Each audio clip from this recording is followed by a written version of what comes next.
जय श्री कृष्णा। कार्तिक मास का 11वां दिन है आज, और हम आज कार्तिक महात्म का 11वें अध्याय का पठन करेंगे। कार्तिक महात्म का श्रवण करने से भगवान विष्णु और लक्ष्मी जी की कृपा प्राप्त होती है। तो आइए 11वें अध्याय का श्रवण कीजिए। नारद जी ने कहा, एक समय जलंधर पत्नी सहित असुरों से सम्मानित होकर सभा में बैठा था, तो परम कीर्तिवान श्री शुक्राचार्य जी वहां पर पहुँचे, जिनके तेज से सब दिशाएं प्रकाशित हो गई। गुरु जी को आता देखकर असुरों सहित सागर पुत्र ने उठकर बड़े आदर से उनको प्रणाम किया। तेजस्वी शुक्राचार्य जी ने सबको आशीर्वाद दिया और फिर एक आसन पर बैठकर सब दैत्य भी यथा स्थान पर बैठ गए, और सागर पुत्र ने नम्रता से यह प्रश्न किया, हे गुरुजी, राहु का सिर किसने काटा था, यह हमें बतलाएं।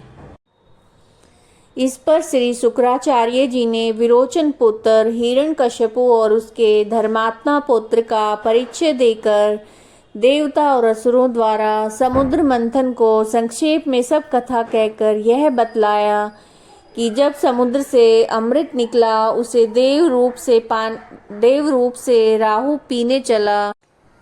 इस पर इंद्र के पक्षपाती भगवान विष्णु ने राहु का सिर काट डाला।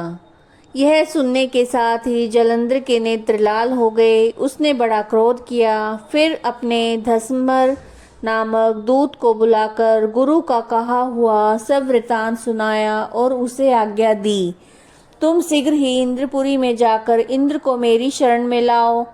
धस्मर जलंधर का बड़ा निपुण दूत था। वह शीघ्र ही इंद्र की सुधर्मा नामक सभा में जा पहुंचा और जलंधर के शब्दों में कहा, हे देवताधम, तुमने तो समुद्र को क्यों मथा और मेरे पिता के सब रत्नों को क्यों ले लिया? ऐसा करके तुमने अच्छा नहीं किया। यदि तू अपना भला चाहता है तो उन सब रत्नों सहित देवताओं के साथ मेरी शरण में आ, अन्यथा हे सुराधम, मैं सत्य कहता हूँ कि तेरा राज्य ध्वंस हो जाएगा। इस पर इंद्र बहुत विस्मित हुआ और कहने लगा, पहले सागर ने मेरे भय से सब पर्वतों को अपनी कुक्षी में क्यों स्थान दिया और मेरे शत्रु दैत्यों की रक्षा की। इसी कारण मैंने उनके सब रत्न हरण किए हैं। मैं भी सत्य कहता हूँ कि मेरा द्रोही सुखी नहीं रह सकता। इंद्र की बात सुनकर वह दूत शीघ्र ही जलंधर के पास आया और सारी बातें उसे कह सुनाई, जिन्हें सुनते ही वह दैत्य मारे क्रोध के अपने होठ काटने लगा और देवताओं को जीतने के लिए उसने उद्योग आरंभ किया। फिर तो सब दिशाओं और पाताल से करोड़ों दैत्य उसके पास पहुंच गए। शुम्भ निशुम्भ सेनापतियों को साथ लेकर जलंधर इंद्र से युद्ध करने लगा। शीघ्र ही इंद्र के नंदन वन में उसने अपनी विशाल सेना उतार दी। वीरों की शंख ध्वनि और घोर गर्जन से इंद्रपुरी गूंज उठी। अमरावती छोड़कर देवता उनसे युद्ध करने चले। भयानक मारकाट हुई। दोनों पक्षों के आचार्य अपने मृतकों को जिलाने लगे। असुरों के आचार्य गुरु शुक्र अपनी मृत संजीवनी विद्या से देवगुरु बृहस्पति द्रोणगिरी से औषधि लाकर मुर्दों को जिलाते रहे। इस पर जलंधर ने अपनी गुरु शुक्राचार्य जी से क्रुद्ध होकर कहा, मेरे हाथ से मरे हुए देवता भी कैसे जी जाते हैं?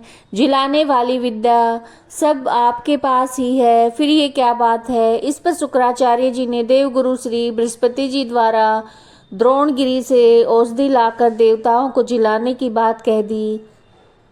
यह सुनकर जलंधर को और भी क्रोध आ गया।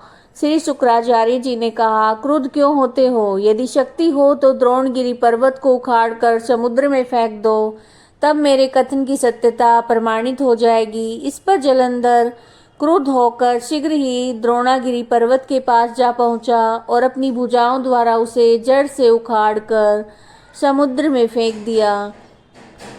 यह भगवान शंकर का तेज था जिसमें जलंधर की कोई विचित्रता नहीं थी। पश्चात यह सागर पुत्र युद्ध भूमि में आकर बड़े वेग से देवताओं का संहार करने लगा। जब बृहस्पति औषधि लेने के लिए द्रोणागिरी पर्वत पर पहुंचे तो द्रोणागिरी की जगह वहां पर उन्हें सूना मैदान मिला, तो वह भयभीत होकर देवताओं के पास आए और कहा कि युद्ध बंद कर दो, तुम लोग अब जलंधर को नहीं जीत सकोगे।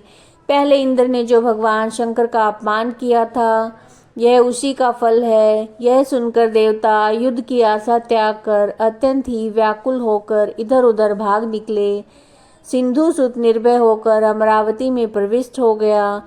इंद्र आदि देवताओं ने गुफाओं में शरण ली। यह कार्तिक महात्म का 11वां अध्याय था। आप प्रतिदिन कार्तिक मास में अध्याय का अवश्य श्रवण कीजिए। वीडियो को लाइक कीजिएगा, चैनल को सब्सक्राइब कीजिएगा और कमेंट में जय श्री कृष्णा जरूर लिखिएगा। जय श्री कृष्णा।